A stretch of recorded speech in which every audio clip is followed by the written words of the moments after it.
Hola, ¿cómo están? Mi nombre es Limber Santos, soy director del Departamento de Educación Rural del Consejo de Educación Inicial y Primaria. Trabajo también como docente en la Universidad de la República, en la Facultad de Humanidades y Ciencias de la Educación. Y bueno, desde ese ámbito, sobre todo el ámbito de la educación rural, es que hoy me voy a referir al tema de la inclusión,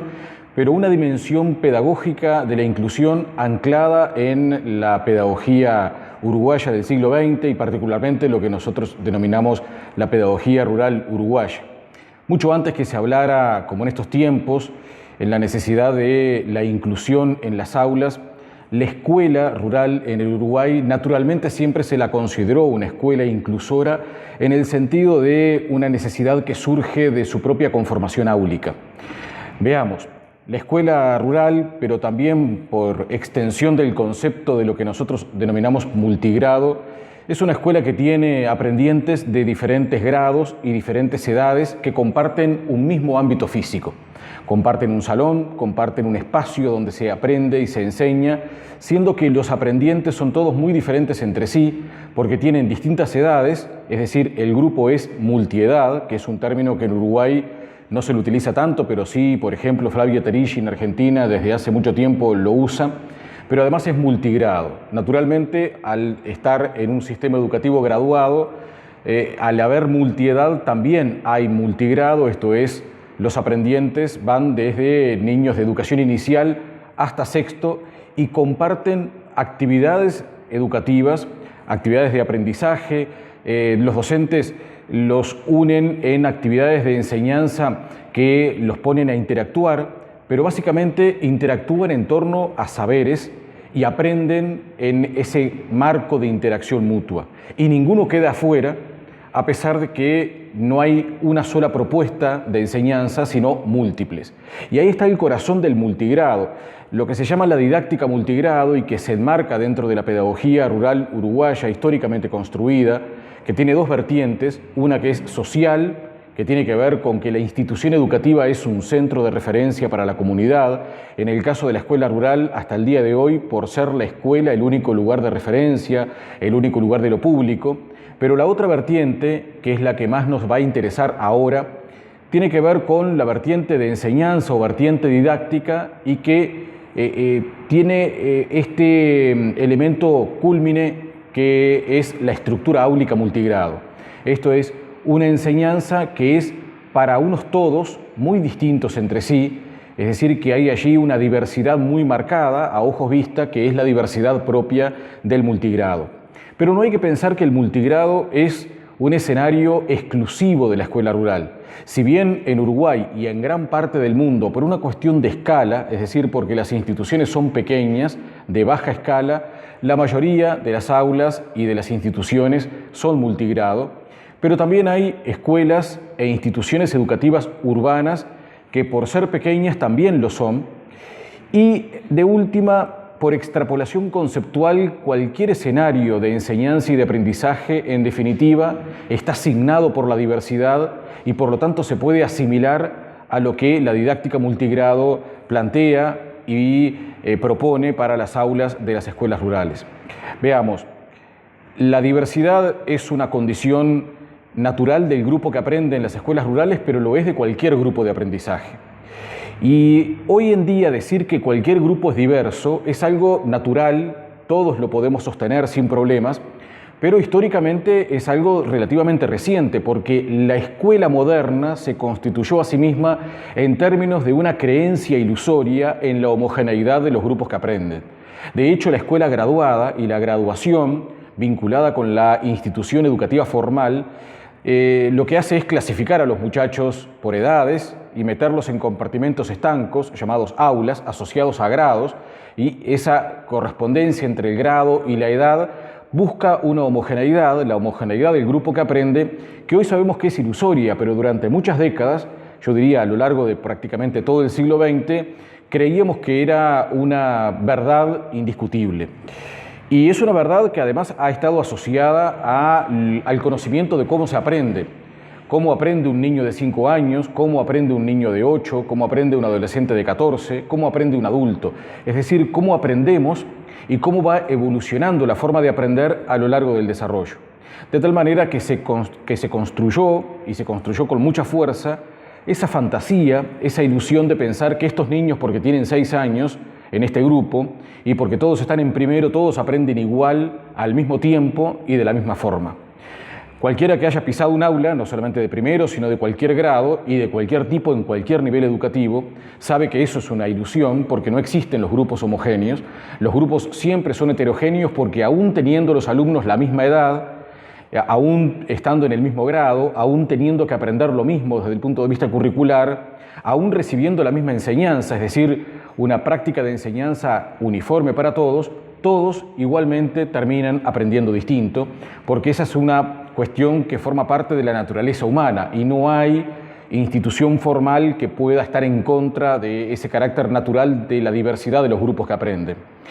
Y esa diversidad la podemos visualizar también como adultos cuando con otros docentes estamos en un grupo como aprendientes o como estudiantes en un curso de formación permanente, como puede ser este, o como cuando vamos a la universidad o nos formamos como docentes.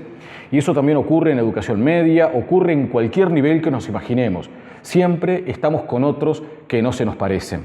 Y aunque esa ilusión, esa fantasía de la homogeneidad de los grupos que aprenden sigue operando, siempre estamos en grupos con otros que no se nos parecen. Y eso, que a priori pueda parecer un elemento en contra, una dificultad para el aprendizaje, muy por el contrario es algo que juega a favor de los aprendizajes. La diversidad siempre genera interacciones entre pares, porque todos son aprendientes, pero que son pares que guardan entre sí asimetrías respecto al saber. Nosotros en didáctica multigrado hablamos de que el potencial para aprender en un aula multigrado, donde allí a la diversidad natural de cualquier grupo que aprende se le suma la diversidad etaria, como decíamos, la diversidad de pertenencia a diferentes grados. Bueno, esa diversidad que tiene cualquier grupo, se le suma esta diversidad de edades y de pertenencia formal a distintos grados, pero esa diversidad no juega en contra, sino a favor del aprendizaje. Es más, el potencial para aprender en un aula multigrado radica en la interacción entre pares asimétricos. Y esa asimetría, que a veces puede ser una mala palabra en educación para algunos discursos, sin embargo, es lo que posibilita los aprendizajes. Siempre los aprendizajes, en cualquier teoría del aprendizaje que adoptemos y con la cual nos podamos afiliar, siempre necesita de las asimetrías, es decir, siempre necesita de esas diversidades en la interacción. Y esa es una asimetría respecto al saber, que no solamente de algún modo se manifiesta con una cuestión de distancia al saber más o saber menos, este niño sabe más, este menos. Eso puede ocurrir, pero básicamente la interacción entre pares asimétricos respecto al saber se trata de una asimetría en donde tenemos distintas posturas respecto al saber. Incorporamos y percibimos el saber de maneras diferentes y de algún modo el vínculo con el saber es lo que nos diferencia y también lo que posibilita esa potencialidad de aprender juntos.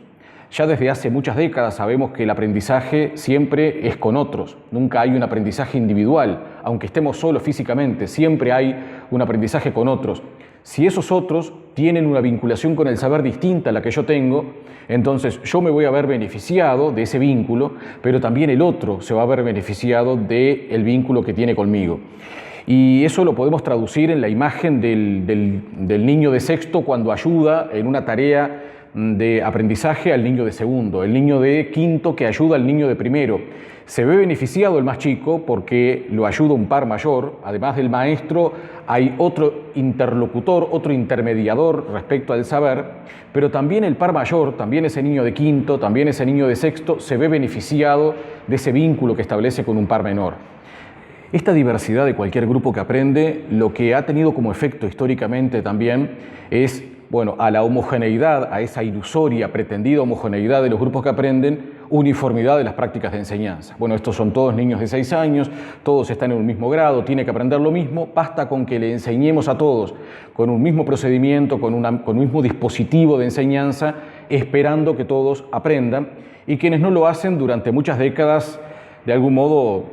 pasaron a estar estigmatizados como este no puede, este queda rezagado, algo le pasa, y de ahí el paso siguiente de derivarlo a algún mecanismo que corrija ese problema es solo un paso y de eso sabemos mucho cómo ha ocurrido y sigue ocurriendo de alguna manera. Está claro que si es una ilusión la homogeneidad de los grupos que aprenden, también es una ilusión la uniformidad de la práctica de enseñanza, por lo que cuando hablamos de esta inclusión de todos verdaderamente en los principios de la didáctica multigrado, bajo esos principios rectores de la enseñanza multigrado, estamos hablando de un renunciamiento, ese renunciar a ese esquema de enseñanza uniforme.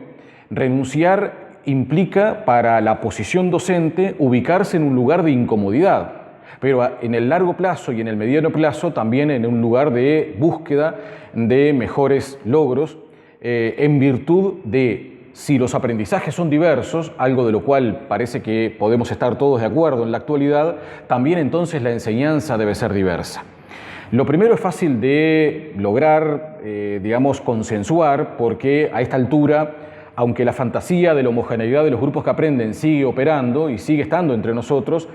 más o menos todos podemos visualizar claramente, por una cuestión casi empírica, digamos, de lo que nos ha pasado en la experiencia docente, que los grupos son diversos. Pero hacer que la enseñanza sea diversa, mostrarnos a nosotros mismos, evidenciar nuestro propio trabajo y hacer que la enseñanza sea diversa, es algo bastante más difícil de aceptar y de implementar y ejecutar. Entre otras cosas porque en términos operativos, ¿qué quiere decir una enseñanza diversa? Bueno, básicamente la didáctica multigrado dice una enseñanza diversa es una enseñanza diversificada en términos de cómo opera en la acción concreta. Una enseñanza que no es siempre la misma igual para todos, sino que a partir de determinado momento de cualquier dispositivo de enseñanza hay una diversificación, un menú de alternativas, un menú de posibilidades en función de las características de los aprendientes y del grupo todo, de tal modo que no hay un solo dispositivo sino varios. No hay un solo proceso de enseñanza, sino múltiples que conviven, que se manifiestan de manera simultánea, aún dentro del mismo grupo. Y aunque el docente esté solo en tanto tal, hay técnicas que son las que brinda la didáctica multigrado para diversificar las prácticas en una multiplicidad de procesos que van a actuar de manera simultánea. El primer efecto de la diversificación de la práctica de enseñanza, esto es no enseñar a todos igual, sino implementar 2, 3, 4 procesos diferentes, es la simultaneidad. Se van a dar al mismo tiempo y esa simultaneidad requiere además, como efecto y como consecuencia para las prácticas de enseñanza, algo que en Uruguay es muy viejo y que se llama alternancia del trabajo dirigido, trabajo autónomo. Es decir, cuando hay simultaneidad de propuestas, no todas pueden ser iguales. Si se dan al mismo tiempo, algunas son de naturaleza más dirigida, entre comillas, es decir, necesitan más de la presencia del docente, que estará allí haciendo la enseñanza propia, pura y dura que hace el docente: indicar, explicar, acompañar, responder, hablar, preguntar. Pero otras actividades que se desarrollen al mismo tiempo mientras el docente está dirigiendo esa actividad dirigida se deben poder desarrollar en forma autónoma, es decir, a partir de ciertas pautas, ciertas rutinas, ciertas guías de trabajo, que los aprendientes puedan desarrollar tareas con cierta autonomía momentánea. El docente sigue estando allí en el escenario áulico, pero cierta autonomía como para que sea viable esa alternancia del trabajo dirigido y del trabajo autónomo y sea viable, por lo tanto, la simultaneidad de procesos diversos en el aula. Siempre cuando hay diversificación hay elementos comunes. De algún modo, cuando estamos en una práctica donde se incluyen a todos en un proceso que es uno y es múltiple porque hay diversificación. En ese grupo no todos están haciendo lo mismo en un determinado momento, no todos están con el docente con el mismo nivel de atención, porque hay diversificación, hay diversas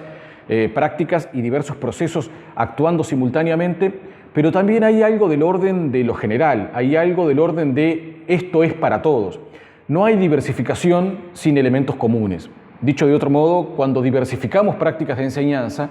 partimos de ciertos hilos conductores que son comunes a todo el aula, a todo el grupo. Esto se manifiesta en términos operativos y concretos con, por ejemplo, una apertura que es con el grupo total, donde hay allí una actividad a la cual todos pueden seguir, más allá de sus diferencias. Una actividad relativamente breve, donde no importa lo diversos y diferentes que sean los alumnos, todos pueden encolumnarse detrás de una apertura donde todos conversamos, donde vemos un corto audiovisual, donde observamos una lámina, donde leemos un cuento, donde salimos al patio, donde hacemos un juego cooperativo, donde hacemos una visita a un predio vecino. Es decir, todos vamos a hacer esa actividad, pero es una actividad de un potencial tal que es propedéutico, introductorio, que presenta un recurso, que presenta un tema, que presenta un problema, que a partir de allí hay una diversificación en procesos distintos. Esa diversificación parte de un lugar común, parte de algo que todos comparten, parte de un problema del cual todos partieron, parte de una lámina, de una actividad que todos la tienen presente. Y es importante, es vital, diría yo, esa tensión entre lo común y lo diverso, que para que haya una propuesta diversificada haya también elementos del orden de lo común, porque así como genera actividades de apertura, también puede luego generar actividades de cierre. Y en el cierre, tras un proceso de diversificación, se vuelve al problema del cual se partió, se vuelve a la actividad lúdica de la cual se partió, se vuelve a la actividad expresiva en la cual se comenzó, pero al volver a la lámina, al volver a la actividad lúdica, al volver al experimento, al volver al cuento, al volver a la película, se vuelve con otra mirada, con otros ojos, con otra capacidad de discernimiento, porque en el medio hubo una actividad de enseñanza de conceptos, de procedimientos, de actitudes. Hubo en el medio un aprendizaje que, aunque sea incipiente, que aunque sea mínimo porque forma parte de una secuencia de larga duración, eso, aunque mínimo, implica que al volver al punto de partida lo veamos con otros ojos, tanto docentes como alumnos. Y eso es el plus de algo muy sencillo como la práctica de apertura, diversificación y cierre, pero que en la diversificación, en ese cuerpo central del trabajo, está el corazón del atender a todos, el de incluir a todos, el de tener en cuenta a todos como una manera de hacer escuela y una manera de enseñar. Por todo lo anterior, decimos siempre que, si bien la didáctica multigrado se origina en esa realidad áulica, la del grupo multigrado formalmente establecido como tal, desde el punto de vista conceptual se puede extrapolar a cualquier situación educativa, no importa el nivel del que se trate, no importa el tipo de institución en la que estemos, en aras de una atención a la diversidad desde lo didáctico, en aras de ese potencial para aprender que radica de las interacciones entre pares asimétricos respecto al saber, y teniendo en cuenta que cualquier grupo que aprende tiene esa característica de esa diversidad que es tan fuerte como queramos cuando hilamos fino y vamos a las especificidades de cada niño, de cada adolescente, de cada alumno en particular, sus potencialidades y cómo pueden complementarse en el vínculo con otros entre sí. Y esa complementariedad, esa interacción, decíamos y lo reafirmamos con algún ejemplo de nuevo, cómo favorece todo el proceso de aprendizaje. Cuando un estudiante, cuando un aprendiente, en su propio proceso de aprendizaje, en interacción con otros, puede explicar algo a alguien, puede ayudarlo a completar una tarea, lo hace desde un lugar donde se siente fuerte, donde se siente capaz de hacerlo. Eso genera en él, por supuesto, una autoestima, digamos, de valoración de lo que él puede y sabe hacer, pero además, en esa interacción favorece a su compañero en su propio proceso de aprendizaje, pero él mismo, explicando, poniendo en texto un saber, poniendo en procedimiento material y procedimental, digamos, realizando una tarea manual, lo que sea, lo que hace también es reafirmar su propio aprendizaje, reafirmar su propio saber, porque de algún modo eso, que es una tarea de transmisión, parece una tarea de enseñanza, aunque él no es enseñante, pero parece una tarea de explicar algo a alguien, de transmitir un saber, como lo hacemos todos, cuando actuamos como docentes y cuando no. De última, eso es un proceso pleno de aprendizaje. Todo proceso de transmisión del saber, de última, aunque resulte paradójico, es un proceso de aprendizaje. Uno, cuando pone en texto un saber, cuando está en esa obligación muy exigente de poner en texto lo que uno sabe, lo que hace es, en definitiva, terminar de cerrar, de consolidar su propio saber, de terminar de apropiar su propio saber. Y eso se da en el marco de relaciones con otros que no se me parecen, con otros que son distintos a mí. Esa diversidad es la que, como decíamos, favorece el aprendizaje a partir de la interacción. La interacción es el corazón del aprendizaje en aulas diversas. Por lo tanto, cuanto más diversas sean las aulas, mejor es para el aprendizaje. La diversidad siempre juega a favor del aprendizaje, aunque para el docente, aunque para quien genera los procesos de enseñanza, no vamos a negarlo, y puede implicar un desafío importante. Y está muy claro, quizá doblemente desafiante un aula cuanto más diversa lo sea. Por eso, decíamos hoy, nos saca del lugar de la comodidad y nos ubica en el lugar de una incomodidad. Pero es una buena incomodidad, es esa incomodidad necesaria, esta de poder pensar en estrategias múltiples, estrategias diversas, donde quizá tengamos que dedicarle más tiempo de preparación y de planificación, donde tengamos que cranear de algún modo, en términos más finos, los tiempos, los espacios, los recursos, los procedimientos, pero los logros siempre nos van a premiar con mejores resultados en lo que vemos en la cotidiana. Algunas variantes del sistema uruguayo, diríamos, de cómo se llevan adelante estas alternancias del trabajo dirigido, trabajo autónomo, estas distintas naturalezas de las actividades de enseñanza en un aula multigrado, las tenemos en el mundo, por ejemplo, con una autora mexicana, Elsie Rockwell, que hace algún tiempo escribió un libro llamado YOLTO-K, Estrategias Didácticas Multigrado, donde ella habla de las versiones. Y se asimila muy bien a lo que nosotros hacemos acá, con otra denominación y con algunas variantes. Una misma propuesta de enseñanza, pero con varias versiones. La propuesta de enseñanza es la misma porque tiene, como decíamos, un mismo punto de partida, porque hay una temática general que es la misma, porque hay un gran concepto que es común a todo el grupo, pero la enseñanza incluso puede ser hasta un contenido concreto igual para todos, pero hay 2, 3 o 4 versiones, esto es, caminos a recorrer ligeramente distintos, donde cada niño o cada subgrupo de niños del grupo se suma a la versión que más le conviene, a instancias del propio aprendiente o a instancias del propio profesor o docente, donde dice, bueno, es mejor que tú vayas por acá, es mejor que tú vayas por acá, no siempre para evitar la estigmatización, proponerle que el camino 1 sea siempre el que siga ese alumno, sino que pueda seguir múltiples caminos según la actividad, pero que para cada actividad haya múltiples recorridos posibles. Un menú. El tema del menú de caminos hacia el objeto de conocimiento, esos caminos didácticos hacia el objeto de conocimiento, que implica un menú de dispositivos, un menú de recursos, un menú también de estrategias, de algún modo es lo que garantiza que cada uno pueda sumarse al que le sienta mejor. Y no tiene que ver solo con caminos más sencillos o caminos más complejos, caminos más concretos o caminos más abstractos, según las edades o las capacidades o las características de los aprendientes. También tiene que ver con esto de las distintas formas de aprender, con esto de que haya caminos más vinculados con lo visual, con lo auditivo, con la cuestión más de manipular objetos. Es decir, que cada versión, cada camino a recorrer sea distinto y todas las versiones estén disponibles para ser utilizadas por parte del grupo. Y esos recorridos distintos, esas estrategias diferentes, son unas desde la enseñanza, pero vistas desde el aprendizaje son distintas formas de acompañar los procesos de aprendizaje en un grupo diverso. Esa es una variante, es una característica que se acopla muy bien a lo que nosotros siempre hemos planteado desde el multigrado,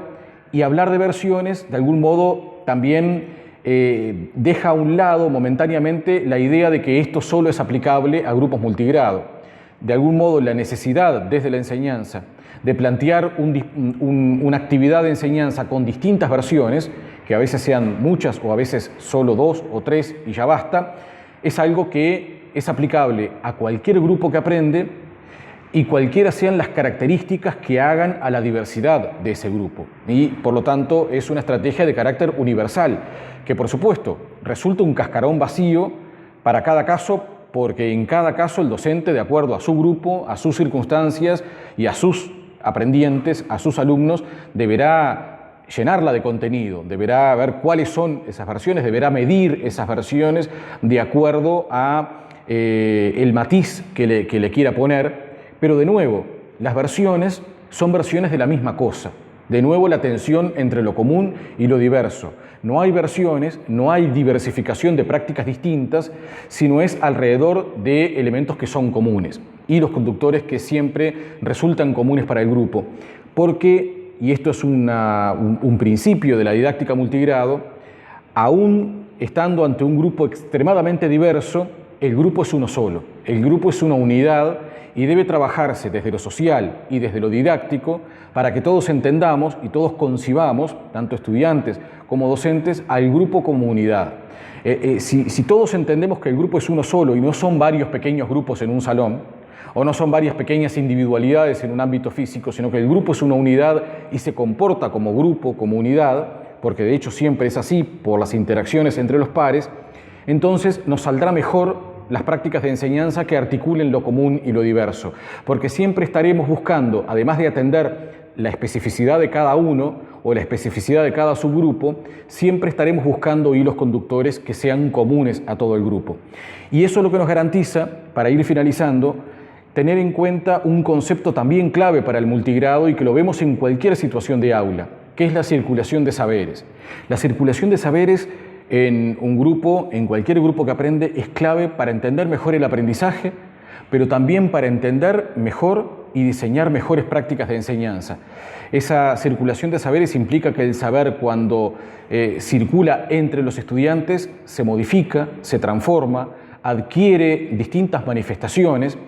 y eso hace que también se amplíe el abanico de manifestaciones del saber, el abanico de lo que se llaman textualizaciones del saber. Unos lo entenderán mejor de la voz del docente, pero otros quizá entiendan mejor de la voz de un compañero que se lo explica desde otro lugar. Esas maneras diversas de circular y de transformarse el saber en cuanto a cómo se manifiesta es clave para un aula verdaderamente inclusora. Es allí donde hay un corazón, digamos, de la didáctica multigrado aplicable a cualquier escenario y donde la circulación de saberes entre pares asimétricos tiene su razón de ser. Y bueno, la invitación es, más allá de estas reflexiones, es a pensar la propia práctica, mirarnos a nosotros mismos en función de estas claves de reflexión y ver cuánto ya hay de esto en nuestras prácticas sin que a veces nos demos cuenta y cuánto puede haber en nuestras prácticas de futuro y como ansias de mejoramiento continuo en función de las realidades áulicas y grupales que nos van tocando para responder al desafío constante de lograr una mejor y más auténtica inclusión.